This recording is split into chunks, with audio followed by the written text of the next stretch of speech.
నమస్కారం city news కి స్వాగతం। ఈనాటి ముఖ్యాంశాలు।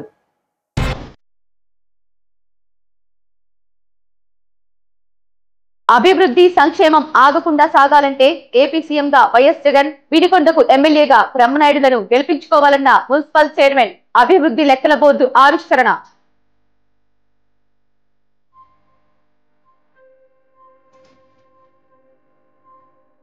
ప్రభుత్వం ప్రజల ఆస్తుల డాక్యుమెంట్స్ అడగడంపై జీవీ ఆగ్రహం, ఎందుకు ఇవ్వాలో ముఖ్యమంత్రి సమాధానం చెప్పాలని డిమాండ్।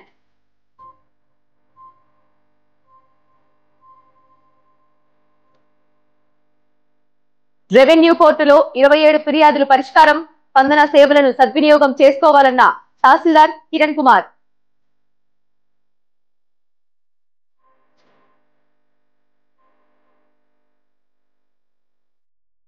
రాష్ట్రంలో అభివృద్ధి జరగాలన్నా, సంక్షేమ పథకాలు అందాలన్నా ముఖ్యమంత్రిగా వైఎస్ జగన్మోహన్ రెడ్డి మళ్లీ రావాలని వినికొండ మున్సిపల్ చైర్మన్ దస్తగిరి షకీలా అన్నారు। జగనే ఎందుకు కావాలి అనే కార్యక్రమాన్ని వినికొండ లాయర్ స్ట్రీట్ 1 సచివాలయం 4 పరిధిలో మున్సిపల్ కార్యాలయ ఆవరణలో నిర్వహించారు। ఈ కార్యక్రమానికి వినికొండ మున్సిపల్ చైర్మన్ దస్తగిరి షకీలా పాల్గొనగా ఆమెతో పాటుగా commissioner Venkaiah, vice chairman Gabriel, ward councillor Reddy Nagapadma, మరికొందరు కౌన్సిలర్లు, అధికారులు హాజరయ్యారు। అనంతరం లబ్ధిదారులతో పాటుగా హాజరైన మెప్మా, వాలంటీర్, సచివాలయ, మున్సిపల్ సిబ్బందిని ఉద్దేశించి చైర్మన్ మాట్లాడారు। వైఎస్ఆర్సీపీ అధికారంలోకి వచ్చాక ముఖ్యమంత్రి వైఎస్ జగన్మోహన్ రెడ్డి చేసిన అభివృద్ధి చెప్తూ గత ప్రభుత్వాలు ఇలా చేయలేకపోయాయని గుర్తు చేశారు। అదే మాదిరిగా వినికొండ ఎమ్మెల్యే బొల్ల బ్రహ్మనాయుడు కని విని ఎరుగని రీతిలో చేసిన అభివృద్ధి పనులను ప్రస్తావించారు। పట్టణంలో జరుగుతున్న పనులను వివరించారు। ఇలాంటి అభివృద్ధి సంక్షేమ పథకాలు కొనసాగాలంటే మళ్లీ ముఖ్యమంత్రిగా వైఎస్ జగన్మోహన్ రెడ్డిని, వినికొండ ఎమ్మెల్యేగా బ్రహ్మనాయుడిని గెలిపించుకోవాల్సిన అవసరం ఉందన్నారు। రేపటి నుండి 9వ వార్డులో ఆంధ్రప్రదేశ్ కు జగనే ఎందుకు కావాలనే కార్యక్రమంలో భాగంగా ప్రతి ఇంటికి సచివాలయ సిబ్బంది వచ్చి వివరిస్తారని కమిషనర్ వెంకయ్య తెలిపారు। అనంతరం పోస్టర్ ప్రదర్శించి ఆ సచివాలయం పరిధిలో ఇంతవరకు చేసిన అభివృద్ధి సంక్షేమం లెక్కలతో కూడిన వివరాల బోర్డును ఆవిష్కరించారు। ఏపీ నీడ్స్ జగన్ అని అంటున్నారు। అవును, జగనన్నే కావాలి మనకి సీఎంగా। ఎందుకంటే సంక్షేమము ఇంత ఎక్కువ మొత్తంలో ఏ నాయకుడు చేసింది లేదు।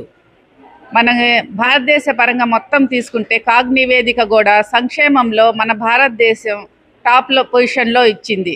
ఎందుకంటే పేదల పట్ల అంత వినూత్నంగా ఆలోచించి ఒక్కసారిగా వీళ్ళల్లో మార్పు రావాలి, సంక్షేమం ఇవ్వాలి అని ఇన్ని పథకాలు ప్రవేశపెట్టారు। ఈరోజు మనం 4వ సచివాలయం లాయర్స్ స్ట్రీట్ 1 సచివాలయంలో ఉన్నాము। ఇక్కడ లబ్ధిదారులు వాళ్ళకి అందిన మొత్తము సంక్షేమం రూపంలో ఎంత మొత్తం అందింది, ఈ సచివాలయంకి అభివృద్ధి మొత్తంలో ఎంత మొత్తం అందింది, అవి చేసినవి అన్నీ ఇవి ప్రదర్శన బోర్డులో అన్ని వివరాలుగా ఉన్నాయి। ప్రతి ఒక్కళ్ళు చూసుకొని అర్థం చేసుకునే విధంగా అన్నీ రాసి ప్రతిదీ వివరించడం జరుగుతుంది। ఇది సంక్షేమం పరంగా మనకి అందినవి 20,37,38,909 రూపాయలు। తర్వాత మన ఈ 4వ సచివాలయం కింద ఉన్న డెవలప్మెంట్ పరంగా 1179.14 lakhs మొత్తం కలిపి 21 కోటి రూపాయలు ఈ 4.5 ఏళ్లలో ఇక్కడ జరిగిన సంక్షేమము మరియు డెవలప్మెంటు। ఇలాగే మనకి 12 సచివాలయాలు ఉన్నాయి ఈ మన వినుకొండలో। ఈ 12 సచివాలయంకి అక్కడున్న లబ్ధిదారుల సంఖ్యని బట్టి ఆ మొత్తం మారుతూ ఉంది। ఇంత సంక్షేమము ఇంకెప్పుడు మనకి దొరకలేదు। ప్రతి ఒక్కళ్ళు దీనిలో డెవలప్ అయ్యారు, చదువుకుంటున్నారు, వైద్యం అందుకున్నారు। అందుకని ఇంత చేసిన మన జగనన్న మనకి మళ్ళీ కావాలి। అందుకే ఏపీ నీడ్స్ జగన్, ఇదే మేమైతే మస్ట్ అండ్ షుడ్ అని కూడా అంటాము। అలాగే ఏపీ నీడ్స్ జగన్ లాగే వినుకొండ నీడ్స్ బొల్ల బ్రహ్మనాయుడు గారు। ఎందుకంటే వినుకొండ అయితే కని విని ఎరగని రీతిలో డెవలప్ అయింది, ఊహించలేదు। అందుకని అంత దార్శనికుడైన మనకి నాయకుడు ఎప్పుడూ దొరకలేదు, ఇప్పుడు దొరికారు। ఆయన మళ్ళీ రావాలి, మళ్ళీ ఈ సంక్షేమము ఈ ఎదుగుదలతో పాటు మన వినుకొండలో కనిపించని ఎదుగుదల కనిపిస్తుంది। ఆ అభివృద్ధి కనిపించదన్నమాట। మన వ్యక్తిగత విలువలు పెరుగుతాయి, ఆస్తి విలువలు పెరుగుతాయి, మన ప్రయోజనాలు కానీ ఆలోచన విధానం కానీ, ఎందుకంటే అంత పెద్ద నాయకుడి దగ్గర మనం పనిచేసినప్పుడు ఆయన దార్శకత మనము గమనిస్తూ ఉంటాము. మనం తీసుకునే నిర్ణయాలు క్వాలిటీగా ఉంటాయి, మన పనులు క్వాలిటీగా ఉంటాయి. అందుకని అంత గొప్ప నాయకుడు మళ్ళీ మన వినుకొండకి ఎంతో అవసరమని ఈ సందర్భంగా తెలియజెప్తూ అందరికీ ధన్యవాదాలు తెలుపుతున్నాను. అందరికీ నమస్కారం. సచివాలయం 4వ పరిధిలో జరిగినటువంటి అభివృద్ధి, సంక్షేమం ప్రతి ఒక్క బెనిఫిషియరీకి ఎంతైతే చెందిందో దాన్ని ఈ బోర్డు ద్వారా ప్రజలందరికీ తెలియజేయడం అనేది ఎంతో గొప్ప అవకాశం. ఇది మా జగనన్న ప్రభుత్వంలో జరిగినటువంటి ప్రజలకు చేసినటువంటి మేలుని ప్రజలందరికీ తెలియజేయబడటం మాకు చాలా సంతోషంగా ఉంది. అదేవిధంగా సామాజిక పరంగా కానీ అన్నిట్లో కూడా సమితి స్థానం ప్రతి ఒక్క ప్రజలకి అందుతుంది, ప్రతి ఒక్క కులానికి అందుతుంది. అదేవిధంగా ముఖ్యంగా అనుకుంటే ఎస్సీ సామాజిక వర్గానికి చెందిన నాకు ఈ వినుకొండ మున్సిపల్ వైస్ చైర్మన్గా ఈ యొక్క అవకాశం రావడం అనేది వినుకొండ చరిత్రలోనే ఎప్పుడూ లేని విధంగా ఇలాంటి అవకాశం కల్పించారు. ఈ అవకాశాన్ని కల్పించినందుకు గాను జగన్మోహన్ రెడ్డి గారికి, అదేవిధంగా మన స్థానిక శాసనసభ్యులు శ్రీ బొల్లా బ్రహ్మనాయుడు గారికి మా యొక్క కృతజ్ఞతలు తెలియజేస్తున్నాం. ఈరోజు లాయర్ స్ట్రీట్ సచివాలయం నంబర్ 4లో ప్రతి ఒక్కరు కూడా సంక్షేమ పథకాలు అందుకున్న వారందరూ సుమారు 3,000 మంది ఉన్నారు. వారందరికీ అమ్మఒడి కానివ్వండి, ఆసరా కానివ్వండి, చేయూత కానివ్వండి, 0 వడ్డీ పథకం కానివ్వండి, ఈ విధంగా అన్ని పథకాల కింద 20 కోట్ల రూపాయలు సుమారు అందరికీ కూడా ఇప్పటిదాకా అందినవి. ఇవి అన్నీ కూడా కుల మతాలకు పార్టీలకు అతీతంగా ప్రతి ఒక్క సంక్షేమ పథకం కూడా అందరికీ కూడా లబ్ధి చేకూరింది. అందువల్లనే ఏపీకి జగన్ చాలా అవసరము. అలాగే బొల్లా బ్రహ్మనాయుడు గారు కూడా వినుకొండ నియోజకవర్గానికి కూడా చాలా అవసరం. ఎందుకంటే ఇక్కడ మంచినీటి సమస్య, ghat road, NSP colony, stadium, park, మళ్ళీ కాలువ అటు ఇరువైపులా చెట్లు నాటించడం కానివ్వండి, రోడ్లు వేయించడం కానివ్వండి, 24 గంటల్లో ఎంక్రోచ్మెంట్స్ని తొలగించి రోడ్డు వేసిన ఒక ఘనత మన ఎమ్మెల్యే బ్రహ్మనాయుడు గారికే ఉన్నది. అందువల్ల వినుకొండ నియోజకవర్గానికి కూడా బొల్లా బ్రహ్మనాయుడు గారు ఎంతో అవసరం. ప్రజలందరూ కూడా ఈ సంక్షేమ పథకాలు అందుతున్న వారందరూ ఈరోజు చాలా ఎక్కువ భారీ మొత్తంలో చాలామంది మహిళలు అయితే ఇంకా ఎక్కువ మంది వచ్చారు ఈ కార్యక్రమంలో పాల్గొనడానికి. ఎందువలనంటే వారు సంక్షేమ పథకాలు అందుకున్నారు కాబట్టి వాళ్ళందరూ అందుకున్న ప్రతి ఒక్కరు కూడా వచ్చి జై జగన్, జై బొల్లా, మళ్ళీ మాకు జగనే కావాలి, మళ్ళీ మాకు బొల్లా బ్రహ్మనాయుడు గారే రావాలని అందరూ కూడా తమ సందేశాలను ఇచ్చారు. ఈరోజు లాయర్ స్ట్రీట్ వినుకొండ పురపాలక సంఘం లాయర్ స్ట్రీట్ పరిధిలోని సంక్షేమ పథకాల డిస్ప్లే బోర్డు ఆవిష్కరణ కార్యక్రమం జరిగింది. ఈరోజు క్యాంపు నిర్వహించడం జరిగింది. మన రాష్ట్రంలో జరిగిన సంక్షేమ పథకాల్లో ఈ సచివాలయ పరిధిలో ఎంత మేరకు వచ్చింది, 20 కోట్ల వరకు సంక్షేమ పథకాలు ప్రజలకు లబ్ధి చేకూరడం జరిగినది. అలాగే రేపటి నుంచి ఈ క్యాంపు జరిగిన మరుసటి రోజు నుండి ఆంధ్రప్రదేశ్కి జగనే ఎందుకు కావాలి అనే కార్యక్రమం మా సచివాలయ సిబ్బంది వాలంటీర్లతో కలిసి ప్రతి ఒక్క బెనిఫిషియరీ ఇంటికి, ప్రతి ఒక్క హౌస్ హోల్డ్కి వస్తారు. వచ్చి ఏదో పాంప్లెట్ ఇచ్చినట్టు కాకుండా మీతో ఒక 15 నిమిషాలు కేటాయించి ఏపీకి సీఎం ఏపీకి జగనే ఎందుకు కావాలనే ఈ టాపిక్, ఈ అంశం మీద మీకు చర్చిస్తారు. అలాగే మీ దగ్గర నుంచి ఈకేవైసీ కూడా తీసుకుంటారు. ఈ విషయాన్ని మీరందరూ గమనించాలి, అందరూ సహకారం అందిస్తారని కోరుకుంటూ అద్దంకి మండలంలో భూ సమస్యలు పరిష్కరించడానికి చర్యలు తీసుకోవాలని జిల్లా కలెక్టర్ పి రంజిత్ బాషా అధికారులను ఆదేశించారు. శుక్రవారం అద్దంకి పట్టణంలోని కామేపల్లి కళ్యాణ మండపంలో జగనన్నకు చెబుదాం స్పందన కార్యక్రమానికి జిల్లా కలెక్టర్ పి రంజిత్ బాషా హాజరయ్యారు. ఈ సందర్భంగా జిల్లా కలెక్టర్ మాట్లాడుతూ అద్దంకి మండలంలో భూములకు సంబంధించి అర్జీలు ఎక్కువగా వచ్చాయన్నారు.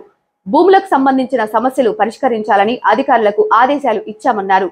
గుండ్లకమ్మ ప్రాజెక్టు ముంపు ప్రాంతాల్లో బాధితుల సమస్యలు పరిష్కరించాలని Gundlakamma project special deputy collector ను ఆదేశించారు. అద్దంకి మండలంలో జగనన్నకు చెబుతాం కార్యక్రమంలో రీఓపెన్ అర్జీలపై అధికారులతో కలెక్టర్ సమీక్ష నిర్వహించారు. జగనన్నకు చెబుతాం కార్యక్రమంలో అర్జీలు రీఓపెన్ కాకుండా పరిష్కరించడానికి చర్యలు తీసుకోవాలని అధికారులకు సూచించారు. అద్దంకి మండలంలో గృహ నిర్మాణాల పురోగతిపై కలెక్టర్ సమీక్ష నిర్వహించారు. గృహ నిర్మాణ పనుల పురోగతి చూపని ఇంజనీర్ అసిస్టెంట్లపై చర్యలు తీసుకుంటామని చెప్పారు. అద్దంకి మండలంలో గృహ నిర్మాణాల పురోగతిపై కలెక్టర్ అసంతృప్తి వ్యక్తం చేశారు. ప్రజలు ఆస్తుల డాక్యుమెంట్స్ ఎందుకు ఇవ్వాలో ముఖ్యమంత్రి సమాధానం చెప్పాలని జిల్లా టీడీపీ అధ్యక్షులు మాజీ ఎమ్మెల్యే జీవి ఆంజనేయులు డిమాండ్ చేశారు. వినుకొండ టీడీపీ కార్యాలయంలో మీడియాతో జీవి మాట్లాడుతూ ఏపీలో పేదల జీవనం కష్టంగా మారిందని, దోపిడీ, అవినీతి పాలన సాగుతోందన్నారు. ప్రజలకు పనికొచ్చే ఏ ఒక్క మంచి పని ముఖ్యమంత్రి చేయలేదన్నారు. సమాజం రాష్ట్రం బాగుండాలని కోరుకున్న వ్యక్తి చంద్రబాబు అన్నారు. ఇచ్చిన ఏ ఒక్క హామీ నెరవేర్చనందుక ఏపీకి జగనే ఎందుకు కావాలనే కార్యక్రమం చేస్తున్నారని ప్రశ్నించారు. ఉద్యోగులు సైతం కార్యక్రమంలో పాల్గొనటం ఏమిటన్నారు. ఇళ్ల డాక్యుమెంట్లు అడగటంపై ప్రజలు భయపడుతున్నారన్నారు. రానున్న మద్యం ఆదాయంను ముందే తాకట్టు పెట్టి తెచ్చుకున్న నిధులు మాదిరిగానే తమ ఇళ్ల స్థలాల డాక్యుమెంట్లతో లోన్ తీసుకుంటారేమో అని భయంతో ప్రజలు ఉన్నారన్నారు. అసలు డాక్యుమెంట్స్ ఎందుకు ఇవ్వాలో ముఖ్యమంత్రి సమాధానం చెప్పాలని డిమాండ్ చేశారు.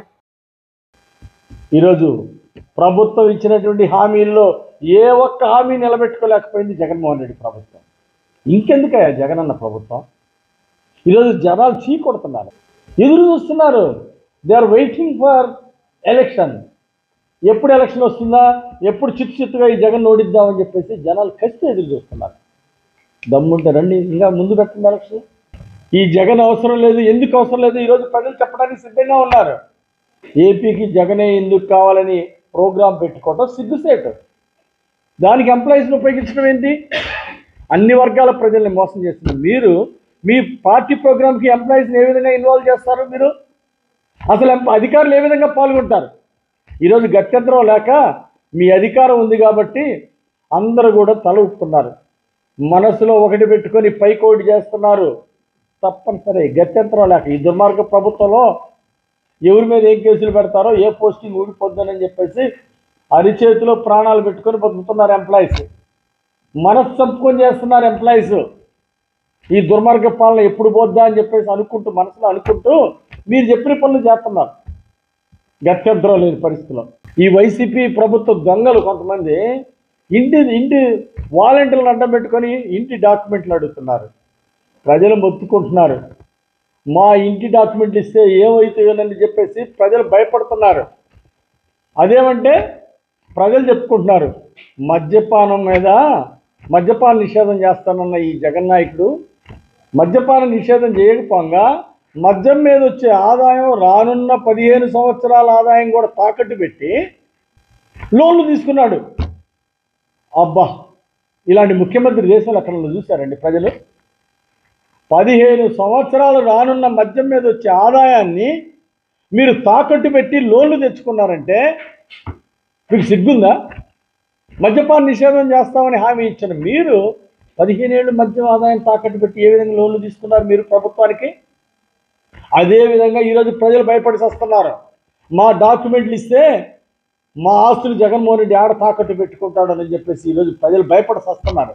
దీనికి ప్రజలు కొంతమంది డిమాండ్ చేస్తున్నారు, అయ్యా జగన్మోహన్ రెడ్డి స్టాంపుల మీద సంతకాలు పెట్టిస్తేనే మీ ఆస్తుల మీద తాకట్టు పెట్టాం అని ఈ ముఖ్యమంత్రి సంతకం పెట్టి స్టాంపుల మీద సంతకం పెట్టి ఇస్తేనే మా కాగితాలు ఇస్తామని చెప్పి కొంతమంది ప్రజలు వాపోతున్నారు. ఈరోజు డాక్యుమెంట్లు అడుగుతారు. రేపు ఈ ప్రజల ఆస్తులన్నీ తాకట్టు పెట్టుకొని మద్యం ఆదాయాన్ని తాకట్టు పెట్టినట్టు ప్రజల డాక్యుమెంట్లు ఆస్తులు తాకట్టు పెట్టి మీరు లోన్ తెచ్చుకోరని గ్యారంటీ ఏంటి? ప్రజల జీవితాలతో ఆడుకున్న వాళ్ళు రేపు ప్రజల ఆస్తులతో ఆడుకోరని గ్యారంటీ ఏంటి? ప్రజల ఆస్తులు ఎందుకు అడుగుతున్నారని అడుగుతా ఉన్నా ఈ ప్రభుత్వాన్ని. కానీ మీ అబ్బ సొత్తా? ప్రజల ఆస్తులు, ప్రజల డాక్యుమెంట్లు, వాళ్ళ ఇళ్ళ డాక్యుమెంట్లు, వాళ్ళు కొన్న ఆస్తులు డాక్యుమెంట్లు మీకెందుకు అని మీరు ఏమన్నా మళ్ళీ ప్రజల ఆస్తులు కూడా తాకట్టు పెట్టి మళ్ళీ లోన్లు తెచ్చుకుంటారా? ఈరోజు ప్రజల ఆస్తులకి భద్రత లేని పరిస్థితి వచ్చింది ఈ జగన్మోహన్ రెడ్డి ప్రభుత్వంలో. డాక్యుమెంట్లు ఉన్నాయి, ఈ ఆస్తులు ఉన్నాయని చెప్పేసి పెన్షన్లు కోత కోయటం, తెల్ల కార్డు రేషన్ కార్డులు తీసేయటం, కరెంటు బిల్లు ఎక్కువ వచ్చిందని తీసేయటం. ఆ ఇంటికి డాక్యుమెంట్ అడుగుతారు, డాక్యుమెంట్ ఉందని మళ్ళీ పెన్షన్ తీసేస్తారు. నేను ప్రజలకు విజ్ఞప్తి చేస్తున్నా, సొంత ఆస్తులు అంటే సొంత ప్రాపర్టీలు డాక్యుమెంట్లు ప్రభుత్వానికి ఇవ్వాల్సినటువంటి అవసరం లేదు. రిజిస్టార్ ఆఫీసులో వివరాలు ఉన్నాయి, ప్రతి డాక్యుమెంటు కొన్న వాళ్ళకి ఆధారాలు ఉంటాయి. అట్లాగే రేపు భవిష్యత్తులో కూడా ఇలాంటివి ఏదో చేస్తాము అంటే అసలు కొత్తగా రిజిస్ట్రేషన్లు రద్దు చేసి అసలు రిజిస్ట్రేషన్లు అన్నీ కూడా ఇక ఒరిజినల్ స్టాంపులు మేము ఇయ్యం, అన్నీ కూడా ఆన్లైన్ పేపర్లోనే చూసుకోవాలి మీ ఆస్తులు అని చెబుతున్నాడు. ఒరిజినల్ డాక్యుమెంట్లు ఏమో ప్రభుత్వం దగ్గర ఉంటాయంట. నెక్స్ట్ కొనే ఆస్తులు కొనుక్కున్నా అమ్ముకున్నా ఒరిజినల్ డాక్యుమెంట్లు ఏమో ప్రభుత్వం దగ్గర ఉంటాయంట. జిరాక్స్ కాపీలు ఏమో ప్రజలకు ఇస్తారంట. అంటే ఒరిజినల్ డాక్యుమెంట్ మీ దగ్గర ఉంటే మీరు తాకట్టు పెట్టి లోన్లు తెచ్చుకోవడానిక? ప్రజల ఆస్తులు తాకట్టు పెట్టుకుంటారా? ముఖ్యమంత్రి ఏం సమాధానం చెప్తాడని అడుగుతున్నా. సమాధానం చెప్పండి ముఖ్యమంత్రి గారు. ప్రజల ఆస్తులు దోపిడీ చేస్తారా? ప్రజల ఆస్తులు తాకట్టు పెట్టి మళ్ళీ లోన్లు తెచ్చుకొని ప్రజలను కూడా ముంచుతారా అని అడుగుతున్నా. ఒకసారి మోసపోయారు, మళ్ళీ మళ్ళీ మోసపోరని గుర్తుపెట్టుకోవాలి ఈ జగన్మోహన్ రెడ్డి. జగన్మోహన్ రెడ్డి అనుచరులు జగన్మోహన్ రెడ్డి కళ్ళగంటున్నారు. ఏవో ఇంకొకసారి అవకాశం ఇస్తారని చెప్పేసి గాల్లో మేడలు కడుతున్నారు. ఈరోజు బస్సు యాత్రలో అర్థమైందిగా, బస్సు యాత్ర తుసి యాత్ర అయిపోయింది. ఎక్కడ చూసినా జనాలు రాక బిర్యానీ ప్యాకెట్లు ఇస్తాం, మందు ప్యాకెట్లు ఇస్తాం అని చెప్పేసి ఈరోజు ఒక్కొక్కళ్ళకి 500 రూపాయలు ఇచ్చి ఈరోజు మీటింగులు తెచ్చుకునే దౌర్భాగ్య స్థితి మీకు వచ్చిందంటే కారణం ఏంటి? మీరు చేసిన నిర్వాహకం, 4.5 సంవత్సరాల్లో మీరు అందించిన పాలన. ఈరోజు బస్సు యాత్రకు ఎవరైనా హార్ట్ఫుల్గా ఎవరైనా వస్తున్నారా? అవసరమైతే రాకపోతే పెన్షన్ తీసేస్తాం, 45 ఏళ్ళ తర్వాత తీసే 18,000 ఇయ్యం, మీటింగ్కి వస్తేనే ఇస్తాము. ఇదా అంటే బెదిరించి మీటింగులకి, మీరు బెదిరించినా మీటింగులకి రాట్లా. 40,000 మంది అంటే 4,000 మంది కూడా రాలేదు, కొన్ని చోట్ల 400 మంది కూడా రావట్లా. ఇది బస్సు యాత్ర పరిస్థితి. ఇది జగన్మోహన్ రెడ్డి వైఫల్యం. బెల్ట్ షాపులు, మద్యం షాపుల దగ్గర టీచర్లని క్యూలో పెట్టడానికి, మందు తాగే వాళ్ళు క్యూలో పెట్టడానికి ఉంచారుగా మీరు. ఇంకా చాలదా? ఇందుకైనా జగన్ మళ్ళీ కావాలి, ఏపీకి జగన్ మళ్ళీ కావాలి. ఇప్పుడు మద్యం షాపుల దగ్గర ఉంచారు, ఈసారి మద్యం కూడా అమ్మిస్తారు టీచర్ల చేత, ఎంప్లాయీస్ చేత మీ ఇళ్ళు కూడా ఉడిపించుకుంటారు, మీ పిల్లలకి బట్టలు కూడా దొరికిచ్చే కార్యక్రమం చేపిస్తారు మళ్ళీ మిమ్మల్ని ఇంకోసారి గెలిపిస్తే. ఎంప్లాయీస్కి జీతాలు కూడా ఇవ్వరు ఈసారి గెలిపిస్తే మిమ్మల్ని. కనీసం ఎంప్లాయీస్కి ఇచ్చే గౌరవం ఎక్కడన్నా ఇస్తున్నారా మీరు? ప్రజలకు ఇచ్చిన హామీల మీద ఎక్కడైనా మీకు గౌరవం ఉందా? చెప్పండి ముఖ్యమంత్రి గారు, ఎక్కడుంది? ఏదైనా ఒక్క హామీ నిలబెట్టుకున్నారా? నవరత్నాలు అన్నారు, నవమోసాలు చేశారు మీరు. ఎక్కడైనా ఇచ్చిన హామీ ఒక్కటి నిలబెట్టుకున్నారా? వై ఏపీ జగన్ నీడ్స్ చెప్పండి. అంటే ఇప్పుడు బెల్ట్ షాపులు, ఊరికి 20 బెల్ట్ షాపులు పెడతారా? ఊరికి 30 బెల్ట్ షాపులు పెడతారా? అందుకని మద్యపాన నిషేధం అంటే ఇదేనా ముఖ్యమంత్రి గారు? ఎక్కడ చూసినా బెల్ట్ షాపులు, ఎక్కడ చూసినా మద్యం దోపిడీ. ఆనాడు కోట 60 రూపాయలు ఉంది, ఈరోజు 200 పైన వసూలు చేస్తున్నారు. ఎవడు రక్తం తాగుతున్నారు మీరు అని అడుగుతా ఉన్నా ఈ ముఖ్యమంత్రిని. ఈరోజు ఇంకా బెల్ట్ షాపులు పెట్టి, బజార్కో బెల్ట్ షాపులు పెట్టి రాష్ట్రాన్ని నాశనం చేయలేదన్నా. ఇక మాకొద్దు జగన్ అని చెప్పి ప్రజలు నిర్ణయించుకున్నారు. జగనన్న కాలనీలు కట్టడానికి, ఒక్కొక్క ఇల్లు కట్టుకోవడానికి 5 లక్షలు ఇస్తామన్నారే. ఎక్కడన్నా ఒక్కళ్ళకి ఇచ్చారా ఈ రాష్ట్రంలో 5 లక్షలు? దుల్హన్ పథకం ఇస్తే 1,00,000 రూపాయలు ఇస్తామన్నారే. దుల్హన్ పథకం 1,00,000 రూపాయలు ఎప్పుడన్నా ఇచ్చారా 4 ఏళ్లలో? ఇస్లామిక్ బ్యాంకు పెట్టి ఒక్కొక్కరికి 5 లక్షల రుణాలు ఇచ్చి ప్రోత్సహిస్తామన్నారు. ఎక్కడుంది ఇస్లామిక్ బ్యాంకు? ఇదేనా జగన్ ప్రభుత్వం అంటే? ఇందుకేనా జగన్ మళ్ళీ కావాలి? ఇస్లామిక్ బ్యాంక్ పేరుతో మోసం చేసినందుకు, దుల్హన్ పథకం ఇస్తానన్నందుకు, సిపిఎస్ వారంలో రద్దు చేస్తానన్నందుకు, ఎంప్లాయీస్ని మోసం చేశారు, ప్రజల్ని మోసం చేశారు, నిరుద్యోగుల్ని దగా చేశారు మీరు. ఇంకేం చేశారు ఎంపీ గారు మీరు? మిమ్మల్ని జనాలు చెప్పులతో కొట్టడానికి ప్రజలు ఎదురు చూస్తున్నారు. వాళ్ళ మనసులో ఆవేశం చూస్తూ ఉంటే మిమ్మల్ని చెప్పులతో స్వాగతం పలికేటువంటి విధంగా ఎదురు చూస్తున్నారు. అందుకే జగన్మోహన్ చూపించలేక ఈరోజు బీసీలు, ఎస్సీలు మంత్రులందరినీ కూడా జనాల మీద పంపించారు. ఆ తిట్లు, జనాలు మాట్లాడుకునే తిట్లు, వాళ్ళ ఆవేదన వినలేక ఈ ముఖ్యమంత్రికి ముఖం చూపించడం చేతగాక ఈరోజు ప్రజల దగ్గరికి బీసీలు, ఎస్సీలు మంత్రులు పంపిస్తా ఉన్నాడు. ఎందుకు అంటే బీసీలు, ఎస్సీల మీద, ప్రజల మీద రాష్ట్రంలో దాడులు చేసినందుక మీరు? వినుకొండ ప్రభుత్వ బాలిక ఉన్నత పాఠశాలలో జన విజ్ఞాన వేదిక అధ్యక్షులు కమలారాం ఆధ్వర్యంలో జరిగిన పోటీలకు వినుకొండ విద్యాశాఖ అధికారి సయ్యద్ జఫ్రుల్లా ముఖ్య అతిథిగా హాజరై ప్రశ్నాపత్రాలను ఆవిష్కరించారు.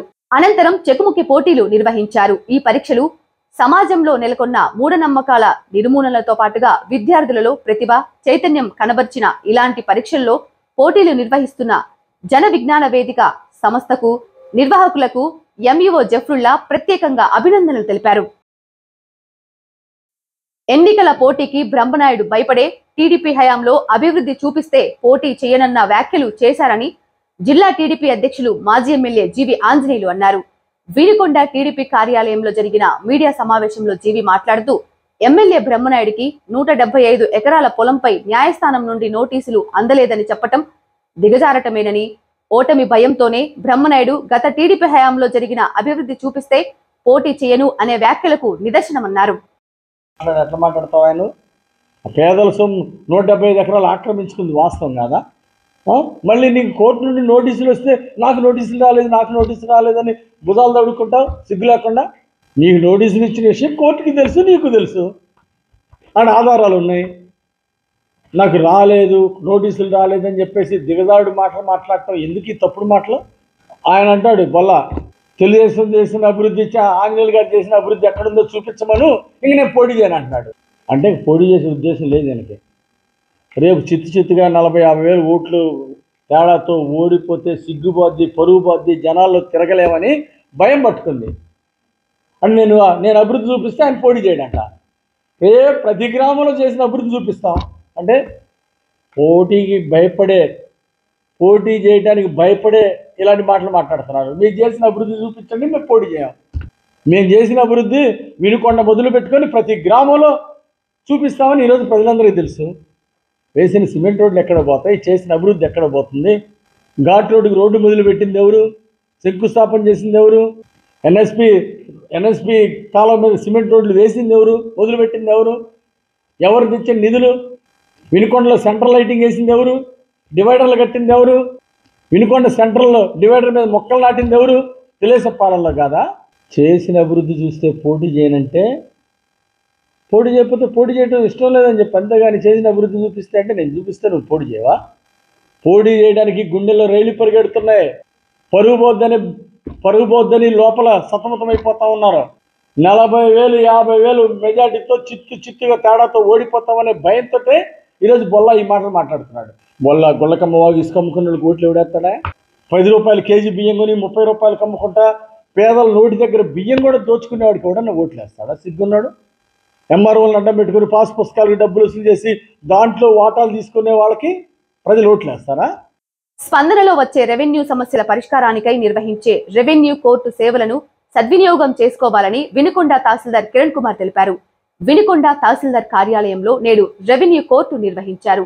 ఈ సందర్భంగా ఉప్పరపాలెం, చీకటిగిలపాలెం గ్రామాల్లో నెలకొన్న భూ సమస్యలపై స్పందనలో జిల్లా కలెక్టర్ కార్యాలయంలో పలువురి ఫిర్యాదుల నేపథ్యంలో అత్యవసరంగా రెవెన్యూ కోర్టు నిర్వహించారు. ఇరువురు సమస్యను పెద్ద మనుషుల సమక్షంలో పరిష్కరించడం జరిగిందన్నారు. రెవెన్యూ సమస్యల పరిష్కారం కోసం ప్రతి సోమవారం నిర్వహించే స్పందనలో ఫిర్యాదు చేసి శనివారం జరిగే రెవెన్యూ కోర్టు పరిష్కారం చేస్తున్న సేవల కార్యక్రమాలను సద్వినియోగం చేసుకోవాలని తహసీల్దార్ కోరారు. ఇప్పటి వరకు అందిన 46 ఫిర్యాదులలో 27 పరిష్కారం చేశామన్నారు. అందరికీ నమస్కారం. ఈరోజు గౌరవ జిల్లా కలెక్టర్ పల్నాడు వారి ఆదేశాల మేరకు స్పందన కార్యక్రమంలో భాగంగా 2 అప్లికేషన్స్ వచ్చినాయి మాకు. ఒకటి సూర్యపల్లికి సంబంధించి బాసు అంజమ్మ అన్న వాళ్ళకి వాళ్ళ ఫాదర్కి డీకే పట్టా ఇచ్చారు. దానికి సంబంధించి ల్యాండ్ వేరే వాళ్ళు ఆక్యుపై చేశారని చెప్పేసి స్పందనలో కలెక్టర్ గారి దగ్గర ఫైల్ చేయడం జరిగింది. వాళ్ళకి రేపు ఈరోజు రెవెన్యూ కోర్టు కండక్ట్ చేయడం జరిగింది. జనరల్గా ప్రతి శనివారం జరుగుతుంది రెవెన్యూ కోర్టు స్పందన వచ్చిన అప్లికేషన్స్కి. ఇవి కొంచెం ఇమీడియట్గా ఎంక్వైరీ చేయమని చెప్పి కలెక్టర్ గారు ఆదేశించడం వల్ల ఈరోజు ఎంక్వైరీ కండక్ట్ చేశాము. దీనికి సంబంధించి ఇద్దరికి నోటీసులు ఇచ్చి ఇక్కడ పిలిపించడం జరిగింది. ఇద్దరు కూడా డాక్యుమెంట్స్ వాళ్ళ దగ్గర ఉన్నటువంటి డాక్యుమెంట్స్ అన్నీ సబ్మిట్ చేశారు. అయితే ఆ భూమి అప్లికెంట్ ఎవరైతే ఉన్నారో ఆవిడ స్వాధీనం లేదు, వేరే అతని స్వాధీనం ఉంది, అతనికి మాకు పట్టా ఇచ్చారని చెప్పేసి చెప్తున్నాడు. అతనికి సంబంధించి రెవెన్యూ రికార్డు వెరిఫై చేయాల్సింది. అదేవిధంగా పర్సనల్గా కలెక్టర్ గారు ఆదేశాల మేరకు నేను పర్సనల్గా ల్యాండ్ మీదకి వెళ్ళి వెరిఫై చేసి దానికి సంబంధించి ఆర్డర్ పాస్ చేయడం జరుగుతుంది. అంటే రెవెన్యూ రికార్డు ప్లస్ భూమి మీద ఉన్నటువంటి స్టేటస్ చూసి ఆర్డర్ పాస్ చేయడం జరుగుతుంది. నెక్స్ట్ ఇంకొక అప్లికేషన్ వచ్చేసి దేవరకొండ పెదకోటయ్య, ఇతనిది వచ్చేసి ఉప్పరపాలెం విలేజ్. వీళ్ళు బత్తుల చిన్నపుల్లయ్య, శీలం లింగయ్య, అరక గోపి అనే ముగ్గురు మాకు సంబంధించినటువంటి 23 సెంట్ల ల్యాండ్ని 158-2 అనే సర్వే నెంబర్లో వినుకొండ పరిధిలోని ఆ సర్వే నెంబర్లో ల్యాండ్ ఆక్యుపై చేసి స్వాధీనపరుచుకొని నన్ను రానివ్వట్లేదని చెప్పేసి అతను స్పందనలో కలెక్టర్ గారి దగ్గర ఫైల్ చేయడం జరిగింది.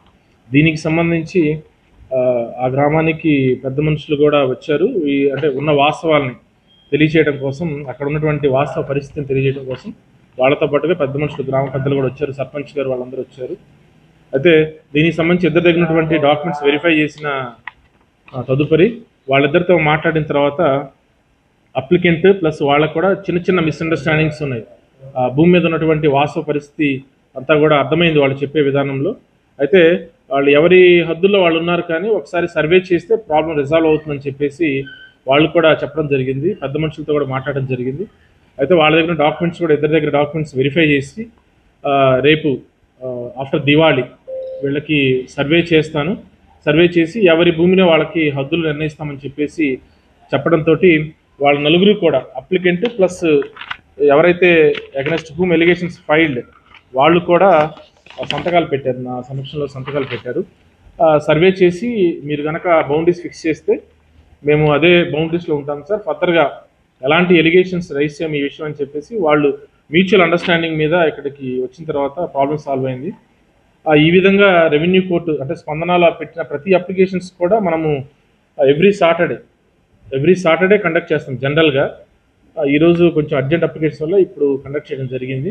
ఈ విధంగా స్పందన వచ్చిన అప్లికేషను ఇద్దరికి నోటీసులు ఇచ్చి వాళ్ళ దగ్గర ఉన్న డాక్యుమెంట్ వెరిఫై చేసి వాళ్ళకు ఉన్నటువంటి అపోహలను తొలగించి భూమి మీద ఉన్న వాస్తవ పరిస్థితిని రెవెన్యూ రికార్డును విచారించి వాళ్ళకి తెలియజేయడం జరుగుతుంది. ఏదైనా విషయాలు అర్థం కాకపోతే వాళ్ళకి తెలియజేయడం జరుగుతుంది.